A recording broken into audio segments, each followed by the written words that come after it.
السلام علیکم ورحمۃ اللہ وبرکاتہ۔ آج کی اس ویڈیو میں ہم شیئر کریں گے روزے کی فضیلت کے متعلق چند اہم احادیث۔ تو شروع کرتے ہیں۔ حدیث نمبر 1، رمضان المبارک کے شروع ہوتے ہی جنت کے دروازے کھول دیے جاتے ہیں اور جہنم کے دروازے بند کر دیے جاتے ہیں۔ حضرت ابو ہریرہ رضی اللہ عنہ سے روایت ہے کہ رسول اللہ صلی اللہ علیہ وسلم نے فرمایا، جب رمضان آتا ہے تو آسمان کے دروازے کھول دیے جاتے ہیں، جہنم کے دروازے بند کر دیے جاتے ہیں اور شیاطین قید کر دیے جاتے ہیں۔ اسے بخاری اور مسلم نے روایت کیا ہے۔ حدیث نمبر 2، روزہ قیامت کے دن روزہ دار کی سفارش کرے گا۔ حضرت عبداللہ بن عمر رضی اللہ تعالی عنہ سے روایت ہے کہ رسول اللہ صلی اللہ علیہ وسلم نے فرمایا، روزہ اور قرآن قیامت کے دن بندے کے لیے سفارش کریں گے۔ روزہ کہے گا، اے میرے رب، میں نے اس بندے کو کھانے پینے اور اپنی خواہشات پوری کرنے سے روک کے رکھا، لہٰذا اس کے بارے میں میری سفارش قبول فرما۔ قرآن کہے گا، اے میرے رب، میں نے اس بندے کو رات قیام کے لیے سونے سے روکے رکھا، لہٰذا اس کے بارے میں میری سفارش قبول فرما۔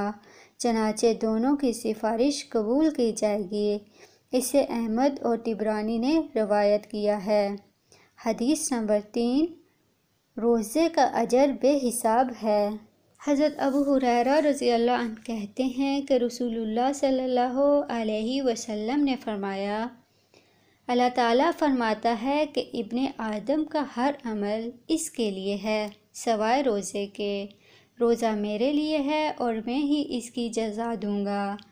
روزہ آگ سے ڈھال ہے، لہٰذا جس روز تم میں سے کسی کا روزہ ہو، اس روز وہ پیش گوئی نہ کرے اور بیہودہ کلامی نہ کرے، اور اگر کوئی دوسرا اس سے گالی گلوچ کرے یا لڑائی کرے تو روزہ دار کو صرف اتنا کہنا چاہیے، میں روزہ دار ہوں۔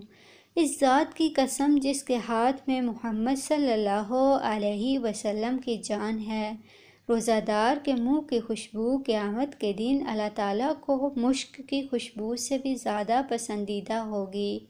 روزہ دار کے لیے 2 خوشیاں ہیں جس سے وہ فرحت حاصل کرے گا۔ پہلی، جب وہ روزہ افطار کرتا ہے تو خوش ہوتا ہے۔ دوسری، جب وہ اپنے رب سے ملے گا اور روزے کے بدلے میں اپنے رب سے انعام پائے گا تو خوش ہوگا۔ اسے بخاری نے روایت کیا۔ حدیث نمبر 4، روزہ داروں کے لیے جنت میں ایک خصوصی دروازہ بنایا گیا ہے جس کا نام ریان ہے۔ حضرت سہل بن سعد رضی اللہ عنہ کہتے ہیں کہ رسول اللہ صلی اللہ علیہ وسلم نے فرمایا، جنت کا ایک دروازہ ہے جس کا نام ریان ہے، جس میں سے قیامت کے دن روزہ دار گزریں گے۔ ان کے علاوہ اس دروازے سے کوئی دوسرا نہیں گزرے گا۔ اسے بخاری اور مسلم نے روایت کیا۔ حدیث نمبر 5، رمضان کا پورا مہینہ ہر رات اللہ تعالیٰ لوگوں کو جہنم سے نجات دلاتے ہیں۔ حضرت ابو ہریرہ سے روایت ہے کہ رسول اللہ صلی اللہ علیہ وسلم نے فرمایا، رمضان کی پہلی رات ہی شیاطین اور سرکش جن بند کر دیے جاتے ہیں، جہنم کے سارے دروازے بند کر دیے جاتے ہیں، ان میں سے کوئی ایک دروازہ بھی کھلا نہیں رہنے دیا جاتا، اور جنت کے سارے دروازے کھول دیے جاتے ہیں، ان میں سے کوئی ایک دروازہ بھی بند نہیں رہنے دیا جاتا، اور ایک منادی کرنے والا فرشتہ اعلان کرتا ہے، اے بلائی کے چاہنے والے آگے بڑھ اور دیر نہ کر، اے شر کے چاہنے والے رک جا۔ اور رمضان کی ہر رات اللہ تعالیٰ لوگوں کو جہنم سے آزاد کرتے ہیں۔ اسے ابن ماجہ نے روایت کیا۔ حدیث نمبر 6، روزہ افطار کے وقت بھی اللہ تعالیٰ لوگوں کو جہنم سے آزاد کرتے ہیں۔ حضرت جابر رضی اللہ عنہ سے روایت ہے کہ رسول اللہ صلی اللہ علیہ وسلم نے فرمایا، اللہ تعالیٰ ہر روز افطار کے وقت لوگوں کو جہنم سے آزاد کرتے ہیں۔ اسے ابن ماجہ نے روایت کیا۔